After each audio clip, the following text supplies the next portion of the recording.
Hello, hello. Here I am. Hi. How's it going? Excuse me.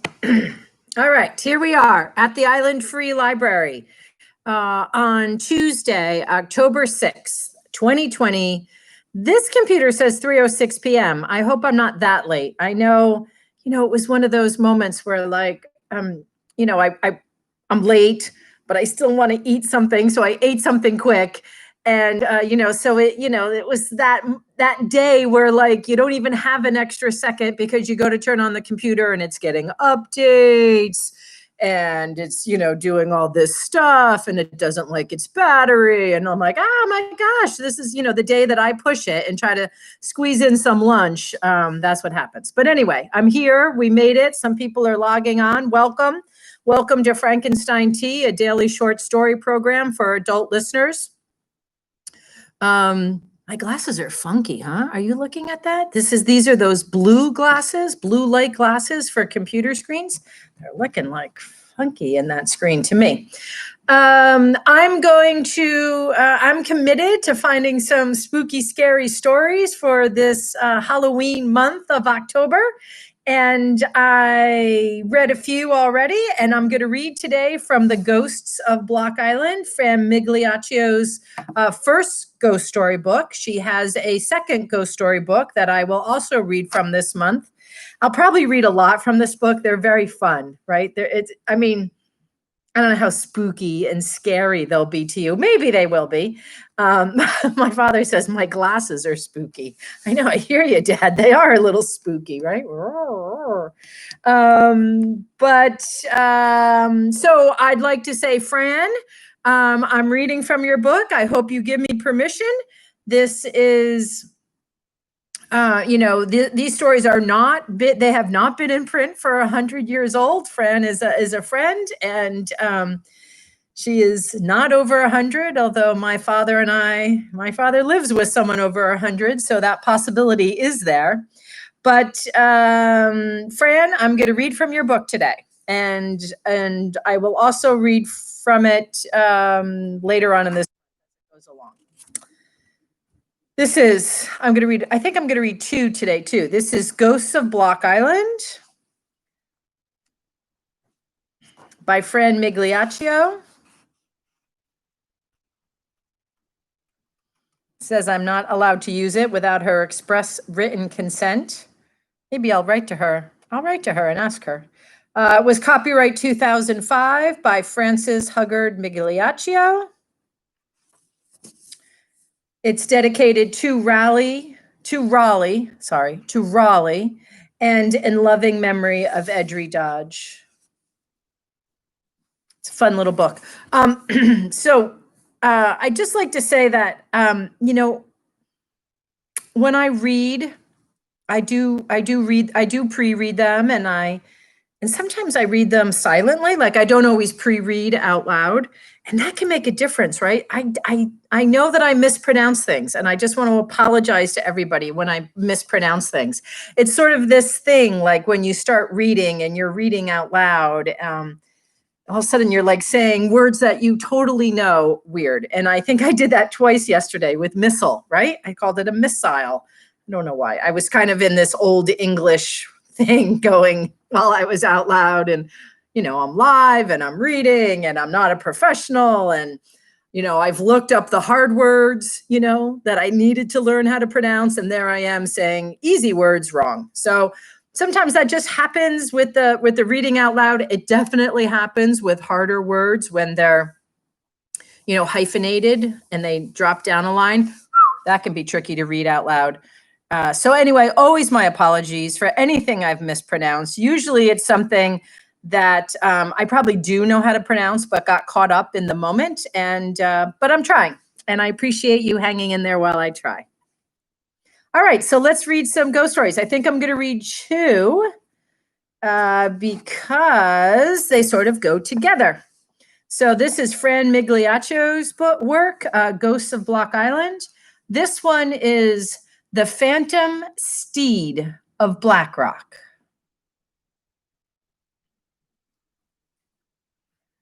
I don't believe in ghost stories. asserted Fred Benson, then a keen-minded and, except for his use of a walker, relatively robust 95 years of age. Fred was one of Block Island's most prominent and best-loved citizens.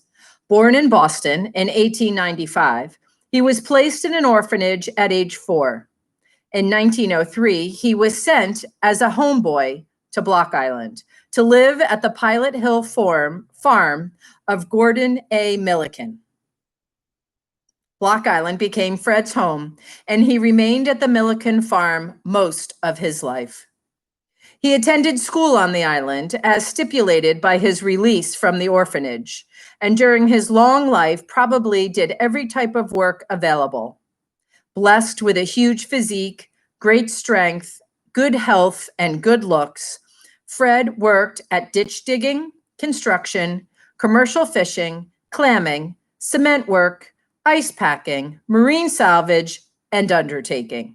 He played baseball with the hotel teams during summers, coached the school baseball team, became a first aid instructor, served as the first captain of the Block Island Rescue Squad, and was elected to 5 terms as president of the Block Island Chamber of Commerce. He opened his own car repair business, the Square Deal Garage, then retired to join the Block Island School faculty and teach industrial arts. He taught for 14 years.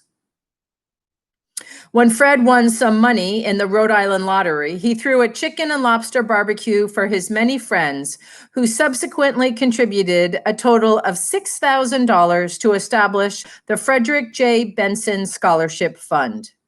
An annual chicken barbecue is still held every summer to benefit the scholarship fund. The fund, overseen by a committee, has grown over the years and is awarded annually to a Block Island Schools student. When I became acquainted with Fred in his mid-90s, he was the local representative for the state's Division of Motor Vehicles.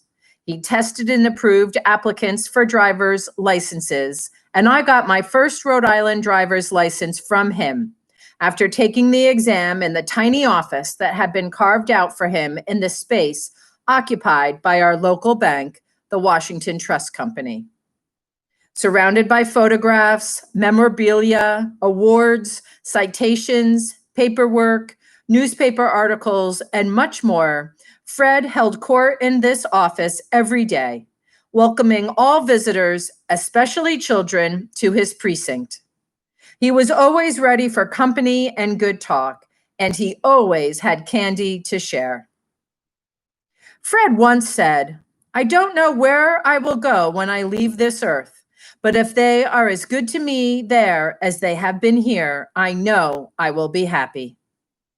Fred died in 1995, shortly after he had reached his 100th birthday.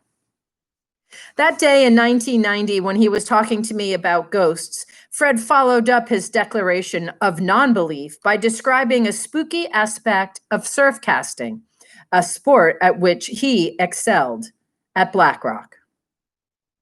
Sometimes, when you're fishing down off Black Rock at night, it's easy to believe there's someone else there, he allowed. I've been down there many a night all alone and heard a thump or plop in the water. Not a fish, but another sound entirely. Some nights, I would have sworn there was somebody right behind me making that noise. I'd be sure I could sense somebody there, and I'd look around, but there was never anybody. After a while, I realized that the sound was just water, nothing more, splashing against one of the rocks behind me in a certain way that sounded like a person. There's nothing unusual in that, so I don't believe people when they tell ghost stories. People have said that I wouldn't be afraid of the devil. While I doubted that Fred would ever have to face up to Lucifer, he did go on to tell me a story about one of his visits to the old Sprague house near Mitchell's Pond. I used to go and visit the Spragues, L. David and his wife, about every week, Fred remembered. They didn't have much, so I'd take them candy and tobacco.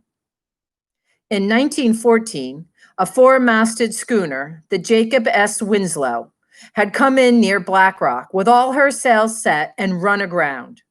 Over 3 days, she broke up and went to pieces. The Block Island power plant was built out of lumber from that boat. At that time, I was doing some writing for a periodical, so I went down to visit the Spraggs and find out if they knew any more than I already knew about the Winslow. It was just afternoon when I got there. We got to talking. Sprague didn't know much more than I did about the wreck. And after a while, it got on toward dinner time. Mrs. Sprague asked me to stay to dinner. It was wintertime, so it got dark early. I didn't want them to go to any kind of trouble for me, and I knew they didn't have much money, but they made it plain they really wanted me to stay. So I did. Mrs. Sprague went into her kitchen, and in a very short time, we had fried pork chops, beans, potatoes, biscuits, chocolate layer cake. There was lots of food. I still don't know where all that food came from. After dinner, I sat at the table with them a while. Mrs. Sprague and I were sitting together talking, and I heard a sound. It was the sound of horse galloping, very near the house. It started in the distance, then got louder, then faded away again. And when it came back, getting louder and fading 2 or 3 times. When it was loud, we almost couldn't hear ourselves talk. And finally, I stopped talking to listen to it, wondering where it was coming from. I hadn't seen any horses around there on any of my visits. When I stopped talking, Mrs. Sprague just looked at me and put a hand on my arm. "Don't mind," she told me. "It's nothing we don't hear all the time here." After a while, the galloping faded away for the last time. There is no way a horse could have galloped through the yard of that house as close to the house as I had heard it. One side of the yard was thick brush, another side was very tall grass, and on the third side was a drop off right down to the pond. Yet, I heard it. But as I said, I don't believe in ghost stories. The Phantom Steed Redux. "Well, Fred Benson beat me to it," exclaimed West Side resident Arthur Rose. "I have a story about that house over near Mitchell's Pond, too." Yet, Arthur's story is really not the same as Fred's. I was born and brought up over on the south side of the island in the White House between Lakeside Drive and Fresh Pond, next to Ralph and Elva Derby's house, Arthur told me. L. David Sprague and his wife, Miss Ida, were our neighbors. Now, L. David had a horse and buggy that he used to drive into town, and most days on his way in, he'd see me in our yard and he'd stop and ask me if I wanted to ride in with him. "Better go and ask your mother to make sure it's all right," he always said. So I'd go ask my mother, and she'd always say yes. I used to go just about everywhere with him. On one of those days, L. David and I drove into town in his buggy, and he did some shopping. Then we drove out of town by the Southeast Light and stopped and visited Clark, the lighthouse keeper, for a while. After a bit, we headed back to L. David's house down Mitchell Lane and got the horse unhitched and put him away in the barn. By then, it was just about turning dark. Miss Ida was there in the house, and she invited me in for some milk and cookies. Didn't have to do much persuading. In I went, and pretty soon I was sitting at their table with a great big molasses cookie in my hand and some milk in front of me. As we were sitting and talking, I heard this noise outside, a bumpity bump, bump, bump, like something running down the hill to their house, something big it sounded like. It got louder and seemed to stop short right at the door of the house. Then again, bumpity bump, bump, bump, getting louder and louder right up to the door, real loud. Then it stopped. This happened about 3 times. Couldn't have been the horse in the barn. This thing, whatever it was coming from a good distance. I was looking all around by this time, and I must have looked pretty nervous. I was just a young boy. And L. David saw me looking.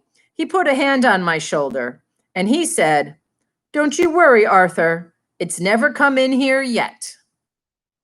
And just about then, Miss Ida told me, "You better start along home now, Arthur, so your mother won't be worried about you."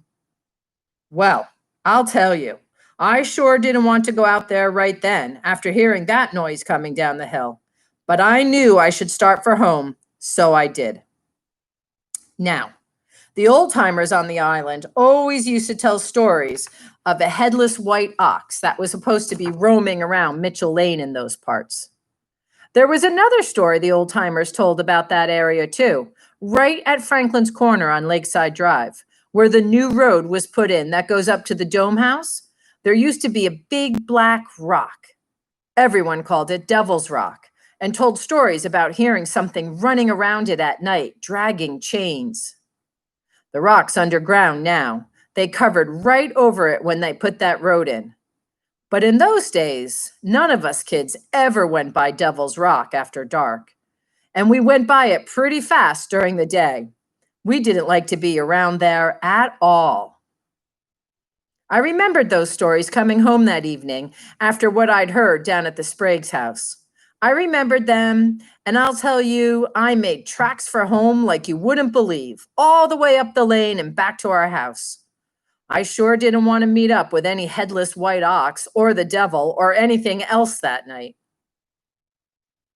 Arthur Francis Rose was born in the Little White House on Fresh Pond on November 16th, 1921, to Bridget Carroll and Ezra Arthur Rose. His mother was Irish, and his father was a direct descendant of Termot Rose, one of the 16 settlers who came to the island from Massachusetts and settled here in 1661. Arthur attended the one-room center school and went to high school in the building that is now the Block Island Health and General Store. He went to work for the power company as a pole climber. There was no bucket, he observed. Once you got up there, it was 2 hands for the company and the belt was for you. He also drove a truck for Giles Dunn, a Rhode Island state senator who owned 2 fish markets, one at Painstock and one at Old Harbor. Arthur met Eleanor Ruth Ballard on Block Island in the early 1940s, and the two started keeping company. Eleanor had arrived here in 1934 at age 18 to work for her uncle, Henry Ballard.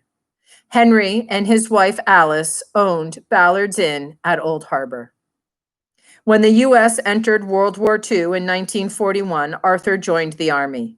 He became a staff sergeant and served in the invasion of Europe, crisscrossing the continent to Salzburg. He returned to Block Island in 1945.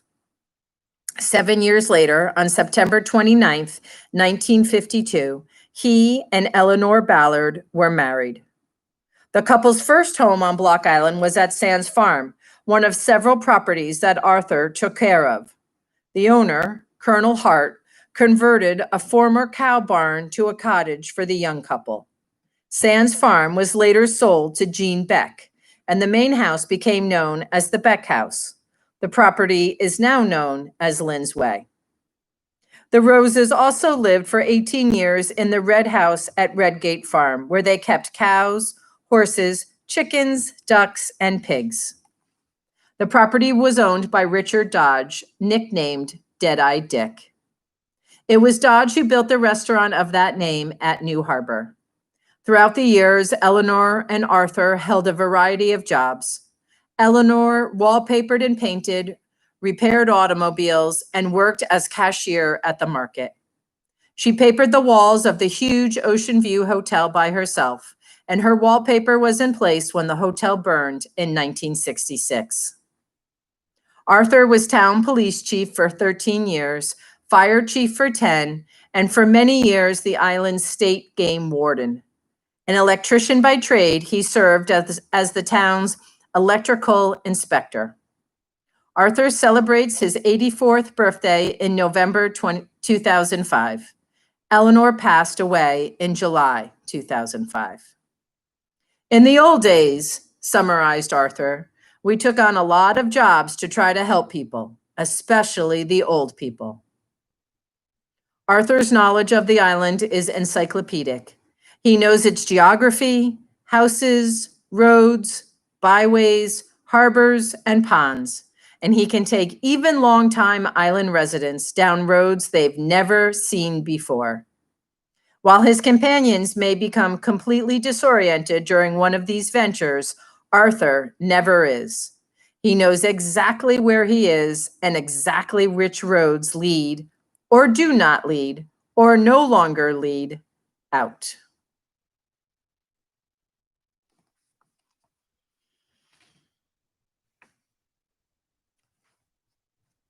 Two good little short stories from Fran Migliaccio's Ghost Stories today.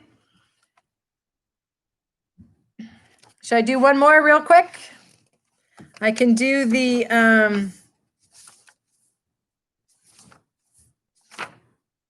I'll do this one because this is a ghost story that I knew from coming to Block. I mean, I know a lot of these, and I actually have to say that Eleanor and I, we called her Elbow. Lots of people called her Elbow.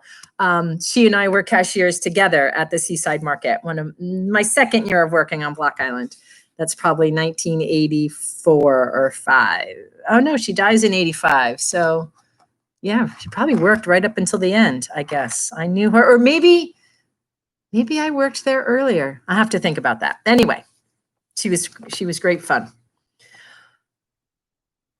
And of course, you know, Arthur lived longer, and many of us remember him. Many of you remember Elbow too, I'm sure. Okay, here we go. Let's try this real quick for the end of Frankenstein Tea on Tuesday afternoon. Summer retreat or summer haunt? Oh, it's a picture. So that's the stairway, that's a banister, hallway. Okay, summer retreat or summer haunt. I am Raleigh's third wife. When he was married to his second wife, Diana, the couple spent a great deal of time on Block Island at the old farmhouse just up the hill from our present home. The old house was a farmhouse built by members of the Sands family on land that had been apportioned to James Sands, one of the settlers from Massachusetts who purchased shares in the island and came here to live. The house was built and added onto during the course of a century. The earliest part of the building is the back portion. The newer, more spacious front rooms were added in the mid-1800s.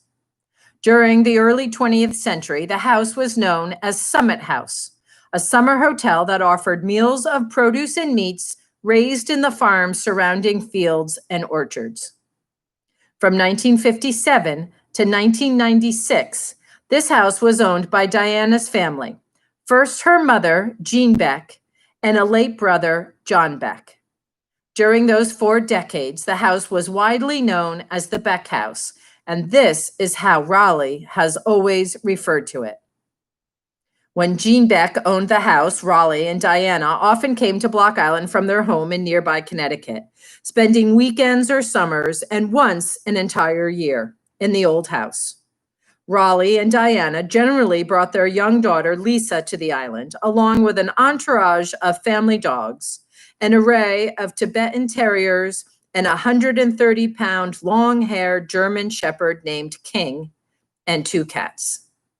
On an August day in 1970, Raleigh and Diana were staying at the old house and painting the living room, a large, welcoming space with a fireplace and a north-facing window. It was a hot day, remembered Raleigh. We'd each opened a cold beer, and we'd each had about half a can. Suddenly, the room got cold and damp. It felt like a fog bank. I went to the door, but there was no fog, not even a cloud. Outside, it was bright and sunny. I think we have a visitor, Diana said quietly. She was like that, psychic, very sensitive to supernatural things. Ah, don't worry, Diana, I told her. If he get fresh with me, I'll get even with him in the next life, or some stupid remark like that. The room stayed cold and damp for a while. We sat and waited. Then the cold passed through and the room got hot again, back to normal, just as it had been before. Diana looked at me and gave a little shrug. Guess he's gone, she said, and started painting again. I picked up my paintbrush again, too, and took a sip of my beer. Diana picked up her beer and took a sip.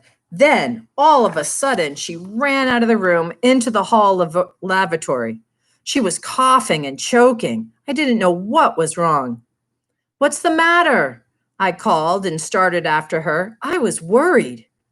"My beer," was all she could say, and she started to vomit. "Your beer? What's wrong with your beer?" I asked her, but she couldn't answer. I went into the living room, picked up her can of beer, and took it into the lavatory. I poured it into the sink, and it was a thick, green, slimy mold with a horrible, foul stench. You wouldn't believe how bad it smelled. Now, that beer had been perfectly good before, just like mine. They were both fresh when we opened them and started to drink them. Beer doesn't go bad just like that. But something turned the beer in that can to slime. Figured that one out, concluded Raleigh.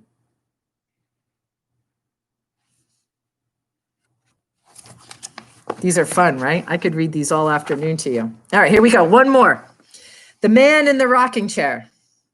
Brisk, friendly, a bundle of sheer, unstoppable energy, and a fellow soprano in the Block Island Ecumenical Choir, Edry Dodge knows more about Block Island than most people. She grew up on the island and has long family roots and lots of relatives here. She is unafraid to take on any project, whether it involves learning a new skill, remodeling her house, or serving as a community leader. During the years I have known her, she has been the prime organizer of the Harbor Church's Roll Call Dinner, the best community dinner in the world, guiding force behind the church's annual raffle of a handmade Block Island quilt, president of the Ecumenical Choir, and president of the American Legion Ladies Auxiliary. That's just the tip of the iceberg. And she improves each organization as she goes, leaving meticulous records and a smoothly working enterprise for her successor to take over. Edry ran the school cafeteria for 19 years. After that, she worked as a postal clerk 13 years, then served as the island's postmaster for 8. She staunchly refused to call herself the postmistress. The job was postmaster, and that was that. Edry is married to Willis Dodge, a direct descendant of one of Block Island's 16 founders, Trustum Dodge. Now, retired, at a pace that would prove daunting to many, Edry and Willis operate a B&B called Sunset Hill and love to travel as much as they can when they're not busy with their retirement. I thought that Edry, of all people, might know of an island ghost story. To my delight, she gave a brisk nod when I asked her. "I certainly do," she replied. One evening, my mother, Annie Hall, and I were sitting in the living room of our house on Sunset Hill. I was about 25. I was sitting in a chair next to the rocking chair. I happened to glance over at the rocker, and I saw a man sitting there. He was a stranger, and he was wearing a black suit. He hadn't been there just a few minutes before, and it weren't at all apparent how he'd gotten there. He hadn't knocked on the door or come in through any door. He was just there. I'd never seen this person before, and I haven't seen him since, but I remember just how he looked. He was tall and thin, with a thin face and high cheekbones. He had dark hair that was shiny and slicked down as if it had been greased. I got a strange feeling just looking at him, and how. As I sat there and watched him, he looked back at me and grinned, but he didn't make a sound. I guessed what was happening. "Ma," I said, "do you see this man who's sitting here in the living room with us?" My mother looked up at me and looked all around the room. "No," she told me after a moment. But the man was still there, rocking in the rocking chair. "Well, Ma," I said to her, "look at that rocker and tell me if it's rocking." She looked over at it. "Yes, it is," she told me, "but there's nobody in it." But the man in black was still there, rocking in that rocking chair. Now, I'd always heard that when you see a ghost, and I guessed that this man was something from another world, You're supposed to ask them what they want. My Aunt Mabel had told me that. So I turned to this man and I asked him, what do you want? That man turned toward me when I said that and just grinned at me, a great big grin from ear to ear, and just kept looking at me with this grin on his face. I didn't know what to make of it, but I just kept looking back at him. And finally I said, I think you're in the wrong place. And with that, he just disappeared into the air. I never saw him again. And as far as I know, he never came back, concluded Edry.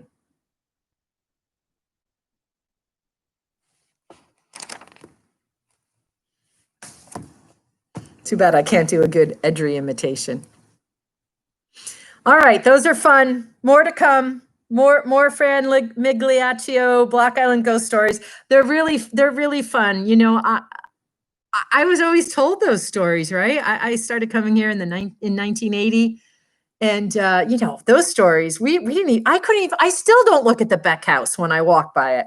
It's not totally my neighborhood, but it's enough of my part of where I live on the island that, you know, when I walk, I go by it. I won't look at it. I don't even look at it. I can't. My coworker, Morgan, her family, the family she's married into, own it now. And she lived there once, one winter or something. I don't know how she did that. But yeah, so it's fun for me to read those and to think about those. I know there's one about the house behind me in, I don't know if it's this book or her second book. We'll find that one and read that. And we'll carry on with Frankenstein Tea here. I hope you're having a great afternoon. Take very good care of yourselves. Eat right, sleep right, mask up, wash your hands. You know, call a loved one, take a time out from the TV, drink lots of water. Really, you know, it's a very important time for everyone to do the best that they can for themselves so that we can continue to move through this pandemic safely and with our wits about us and with the best health we have. So thanks for coming and have a great afternoon. If you're on Block Island, holy moly, enjoy this day. It's gorgeous. I hope if you're not on Block Island, I hope it's almost as beautiful as here. Because it's beautiful here today. Wow. And maybe take a swim quick before it gets too chilly out there. And I'll see you all tomorrow. Thanks again for coming. Be well. Peace. Bye, Dad.